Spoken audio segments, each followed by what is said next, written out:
Your room? Oh, this is perfect for you. A cramped storage room.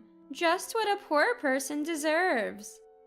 Sister-in-law and my husband laughed mockingly as they showed me the room. I was at a loss for words. I had trusted sister-in-law and decided to renovate this precious home. How did it come to this? If only I had been more cautious. If only I had doubted sister-in-law more. Regret was pointless. The damage was done. But this isn't my fault. It's all on sister-in-law who deceived me. I don't need to live with sister-in-law and my husband like this. I decided to take matters into my own hands. My name is Sissy, a housewife in my 40s. I live with my husband and sister-in-law. Originally, my husband and I lived with my in-laws. But a few years ago, sister-in-law who had divorced moved in, saying she was lonely living alone. Eventually, my parents-in-law's health deteriorated, and I couldn't manage their care alone. So we had to send my parents-in-law to a nursing home, leaving me, my husband, and my sister-in-law to live together. When my parents-in-law moved to the nursing home, I had a big fight with sister-in-law. This house is mine, inherited from my father to live with my parents-in-law. Now that my parents-in-law are gone, I wanted sister-in-law to leave. But my husband and sister-in-law strongly opposed. You can't kick her out now. We've lived together for so long. They argued and I couldn't refute them. So I had no choice but to continue living with sister-in-law. Why did I want to kick her out? Because she's been unemployed since her marriage. She doesn't even work part-time, just lives off money from my parents-in-law. I've never seen her contribute to household expenses. I can't keep supporting her. That's why I wanted her to leave and become independent. But my husband didn't take kindly to me wanting to kick out a sister. Our relationship worsened after that incident. I blame it all on sister-in-law. If she were a decent person, things would be different. Still, we've managed to live together. But sister-in-law doesn't help with anything. She doesn't contribute money, so the least she could do is help with chores. But she just lounges on the sofa all day. Sister-in-law, please do some work. You can't just lounge around forever. When I say this, she yells. Don't criticize what I do. How dare you, being just a wife? She hates it when I oppose her, even though she does nothing all day. If you don't like it, why don't you leave? Why should I? You should leave. This is my house. I'm not going anywhere. If anyone should leave, it's you, sister-in-law. And so, our relationship worsens with each argument. My husband always sides with my sister-in-law.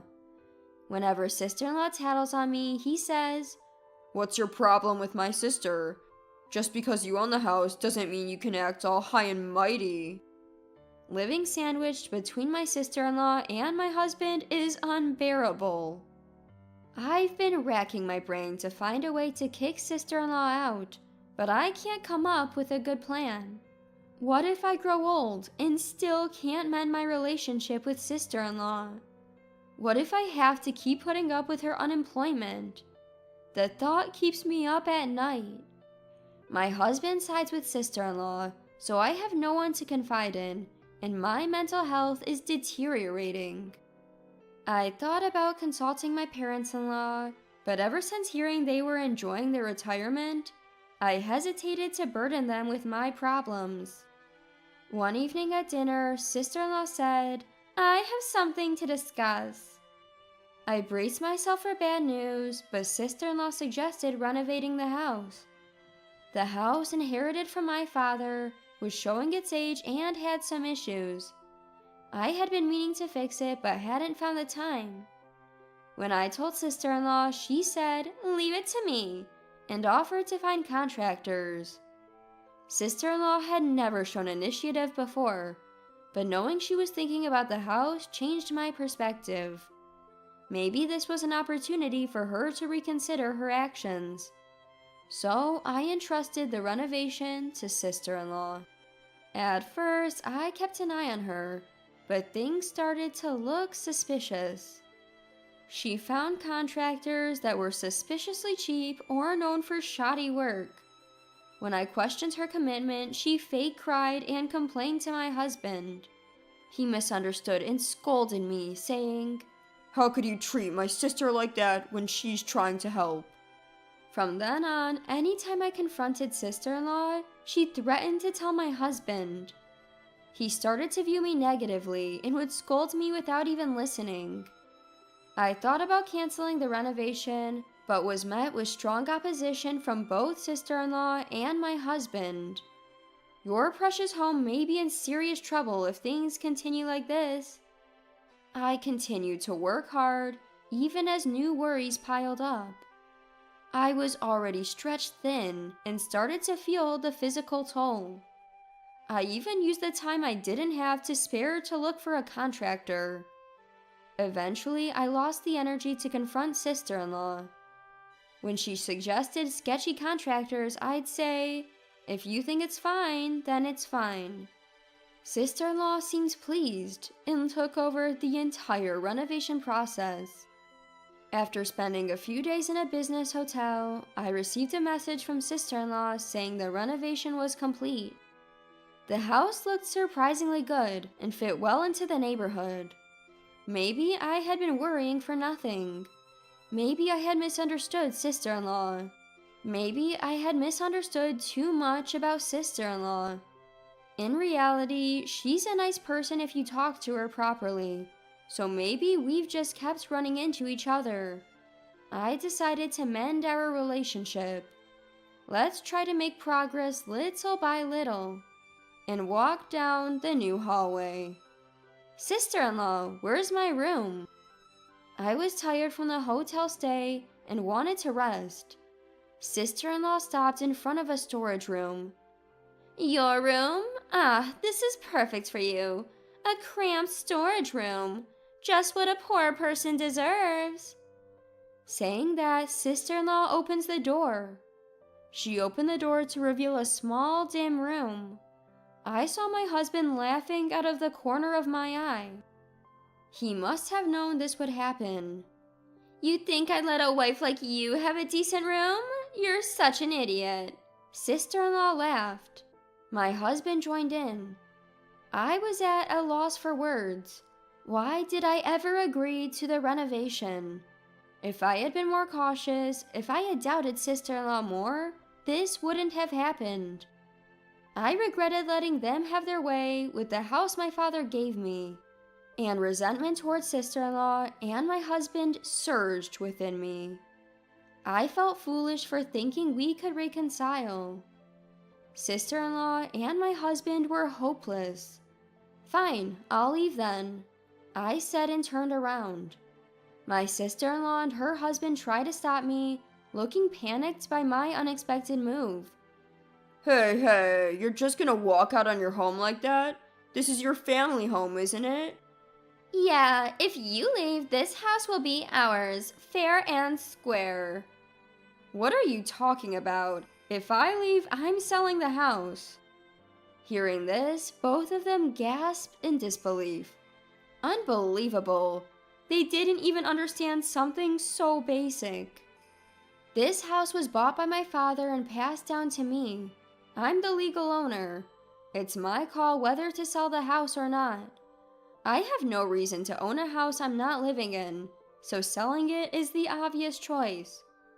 You can't just do whatever you want. What about our lives? My sister-in-law retorts, her face turning red. Neither she nor my husband have any say in my decision. I don't need your permission. It's late now, so I'll contact a real estate agent tomorrow. I head for the door again. They shout, "Wait!" but I ignore them.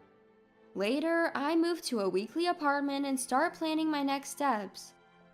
My phone keeps ringing from my sister-in-law and her husband, so I block their calls.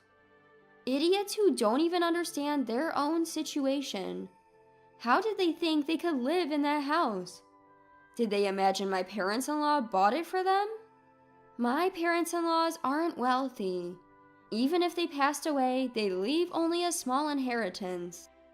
Despite this, my foolish sister-in-law and husband seem to be under some delusion. This is a good opportunity to set them straight. I'll teach them who's making their lifestyle possible. Determined, I move on to my next steps. The next day, I go to a real estate agency to get the house appraised. But they're fully booked, so it'll be a while before anything happens. I decide to go back home to update my sister-in-law and husband. When I get there, the house is a mess. Trash is scattered everywhere, from the entrance to the hallway. Among the trash are clothes and daily necessities. The living room door won't even open, because it's blocked by a mountain of garbage. Just yesterday, the renovation was completed, and now it's a mess. I force open the door and step into the trash-filled living room. I see my sister-in-law slumped on the sofa. "Sister-in-law, what are you doing?" She jumps at the sound of my voice. When she realizes it's me, she clings to me as if I'm her savior. "I'm really sorry about yesterday. We didn't appreciate all you've done and said terrible things, but we didn't mean it. We were just jealous because you're so perfect. We always appreciated you and believed you'd come back. Let's work together from now on." Her words are too convenient to be true. I can only look at her with disdain. "We can't do anything without you. Look how dirty the house got in just one night," she says, looking around disgustedly. When we lived together, I did all the housework. Neither of them ever helped, especially with cleaning. If I didn't clean, they'd just leave the rooms messy. But I had never felt this disgusted before. If two people are this good at trashing a house, it's no wonder I felt so drained from housework. I sigh at my sister-in-law's attitude and their inability to clean, and she timidly says, "Sissy?" Ignoring her, I say, "We'll talk when my brother gets home," and start cleaning the house for the last time. A few hours later, my husband returns from work. By then, the house is mostly clean, and both of them applaud, saying, "Impressive." I can only shake my head at their incompetence, but at least there's a place to sit now. I motion for them to sit. Then I slam a paper on the table. Their faces turn pale when they see it's a divorce application.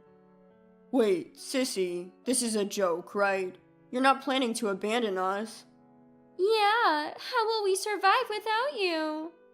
Both my sister-in-law and husband cling to me. Ridiculous, after treating me so poorly just yesterday. I'm sorry, but I don't have time to maintain a house or do chores for people like you. "Don't say that. We've been getting by together, haven't we?" We managed until now, but I've reached my limit. I'm done with both of you. Let's end this. I urge them to sign, but my husband refuses. My sister-in-law also tries her best to stop him, saying, "Don't sign it." If you don't agree, I'm considering taking this to court. Is that okay? Finally reaching their limit, my sister-in-law starts apologizing profusely. "I'm really sorry. I apologize for how we've acted. Please don't divorce us or take us to court. Don't abandon us." She pleads, tears streaming down her face. My husband also starts apologizing deeply, but my decision was unshakable.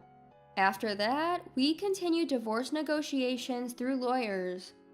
Eventually, they gave in and we divorced. Because of their treatment of me, it was a fault-based divorce, and I received compensation. I successfully sold the house, and they were left homeless, wandering the streets. My ex-husband even quit his job due to the scandal and the shock of losing the house. Now, he and my former sister-in-law are scraping by, living in an old apartment and working part-time. My former parents-in-law finally learned about their actions and cut ties with them. They're struggling on their own now. As for me, I was able to sell the house for a higher price than expected and use the money to rent a decent apartment. Now I'm enjoying a comfortable life, working from home. Living alone after so many years was initially challenging, but it became incredibly comfortable to my own surprise. After spending so long serving others, I want to live kindly for myself from now on.